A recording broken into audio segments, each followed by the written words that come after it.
Hello and welcome to LES Matters TV. Today I'm going to be talking about professionalism in early childhood. Today I'm going to be talking about professionalism in early childhood. If you're working in the area of early childhood or thinking of working in the area of early childhood, then this video is for you. Stay tuned and watch to the end. Okay, so I will start by defining the word professionalism. Okay, so I'm going to be giving you the definition of professionalism. Okay, so in relation to professionalism, professionalism is defined as the competence or skills expected of a professional. So in the context of early childhood, so professionalism is the skills expected of an early years educator. Okay, so if you're an early years educator, in terms of professionalism, it's the competence or the skills that is expected of you in your working place. Okay, so another word for professionalism is expertise. Okay, so when you hear the word expertise, it also means professionalism. Okay, so and it's being referred to your profession. You're an expertise in the area of early childhood.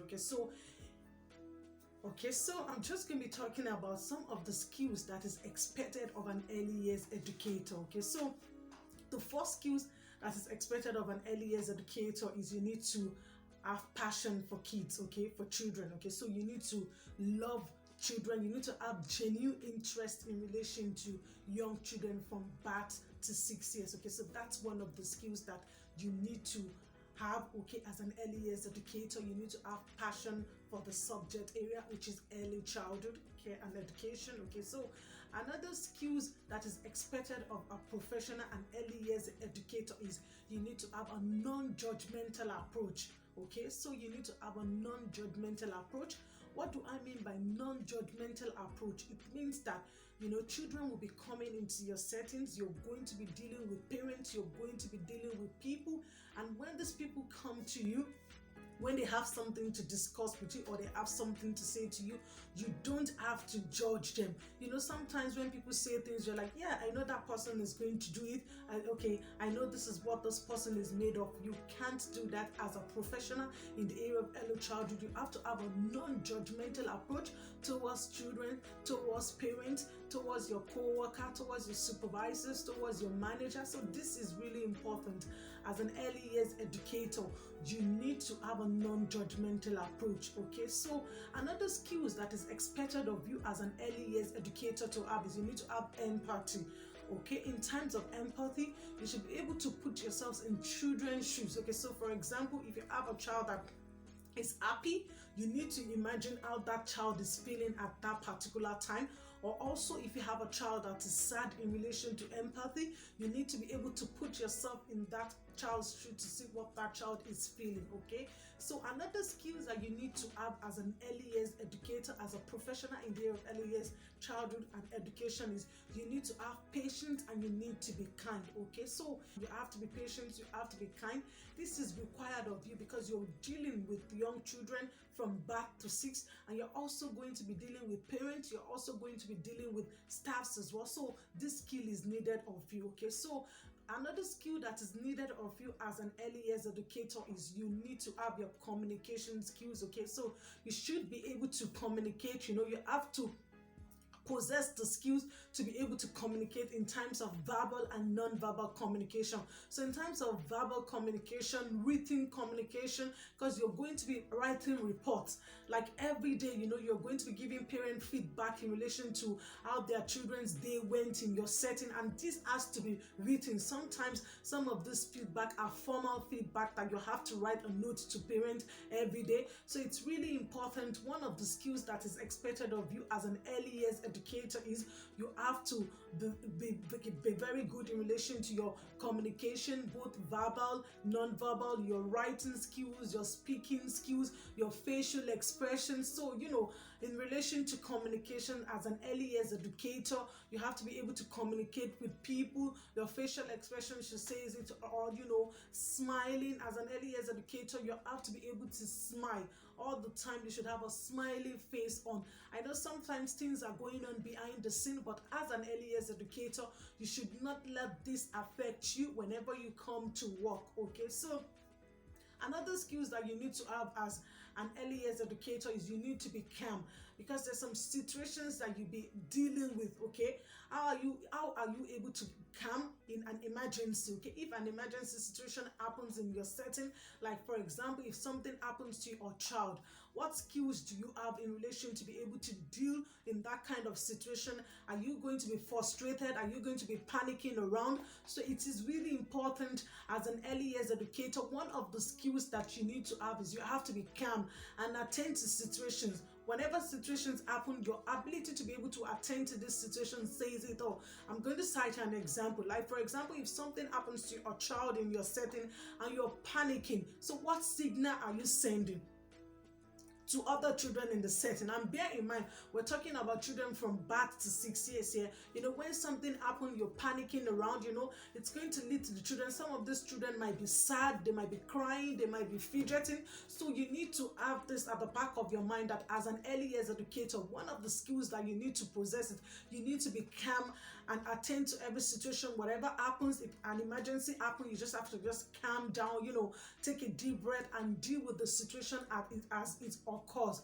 Okay, so it's really important. And then another skills that you need to have as an early years educator is your ability to be able to hide your frustrations. Okay, this is really important because you're going to be dealing with the young children, and sometimes you want the student to do things and they're not listening to you, and you tend to be frustrated, but you need to be able to hide your frustration as an early years educator. Okay, so you need to hide your frustrations without even the children see your expressions. Like I said, communication, the children will look at your communication. So if there's something going on in the setting, you need to be able to hide your frustrations and pass your message across. Like if you want a child to do something, your ability not to shout at that child, even though the child is not listening to you, there are other ways that you can be able to go through this, that the child will be able to listen to you. So it's really important that one of the skills that you need to have as an early years educator, as a professional in the area of early childhood care and education, is your ability to be able to hide frustrations. Okay,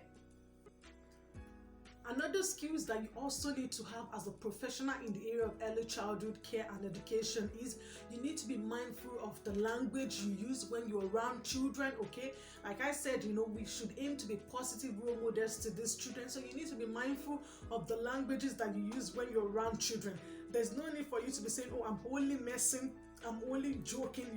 Children will take you for your word. There's no sarcasm. Okay, when you're with children, there's no need for any sarcasm that, oh, I'm only messing, I didn't mean that, because they're going to take you for your word. So it's really important as an early years educator that you be mindful of the languages that you use around children, even when you're communicating with parents as well. Your ability to be able to deal as a professional, you have to bear this at the back of your mind, that you're a professional in your field and you have to act like a professional. You have to do like a professional. It is really important you be mindful of the languages that you use when you're dealing with children, when you're playing with them. Be mindful of the words, the languages that you use, because these children will pick up those words and they tend to use these words. So it's really important.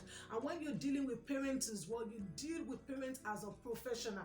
Okay, another skills that you also need to have as an early years educator is your timekeeping skills. Is very important. Okay, you need to be able to keep to time. When you're to start your work at 8 o'clock, okay, you have to make sure you're on time. There's no point like, oh, your work is 8 o'clock and then you're arriving to work at 10 past. Oh, I'm sorry, boss, because of traffic. So you need to give room for traffic. So if you're living far away to where you work, you need to keep, look for time. Like, okay, let's say it's going to take me 30 minutes to get to work and you have to resume work for 8 o'clock. So you give the time for the traffic and also the time for you to relax. Because when you arrive at work in the morning, there's no need for you to rush, there's no need for you to be panicking around, oh, I'm sorry, I'm late today. So timekeeping skills is also very important as an early years educator. Okay, you should be able to keep to time. Okay, another skills that you also need to possess as an early years educator is your organization and planning skills. Okay, so you need to be organized. As an early years educator, you need to be organized and you need to have your planning skills, a game in planning skills, because you're going to be planning activities for these children. Okay, every day-to-day activities, you're going to be organizing and you're going to be planning, organizing resources, sorting out resources that you're going to implement activities with children, planning the activities ahead. It's not, oh, in the morning that then you'll be rushing, oh, it's time for painting. Okay, where are the paintbrush? Where are the aprons for painting? As an educator in the area of early years, okay, you need to have your organization and planning skills, your ability to be able to plan curriculums, okay, your ability to be able to organize curriculum, okay. So another skills that you also need to have is you need to have good leadership skills, okay. You need to be able to lead, because you're going to be taking on a leadership role. You're going to be working with this student, you're going to be working with other members, okay. So your ability to take on leading role, if you're in charge, okay, you need to act without being told to do things. It's really important. You're not going to be waiting for your supervisors or your manager to tell you, oh, it's time for this student to have their lunches, it's time for them to go for a walk. You need to use your initiative, okay. So as an early years educator, it's also really important, your ability to be able to use your own initiative to take on leadership role without even being told. This is very, very important, okay. Thank you so much for watching, and if you haven't subscribed to my channel, please do subscribe to my channel and turn on your notification bell, so that whenever I upload new videos in relation to early years education, you'll be the first to get the notification. Until I come your way next time, I still remain Early Years Matters TV. Take care. Bye now. Bye.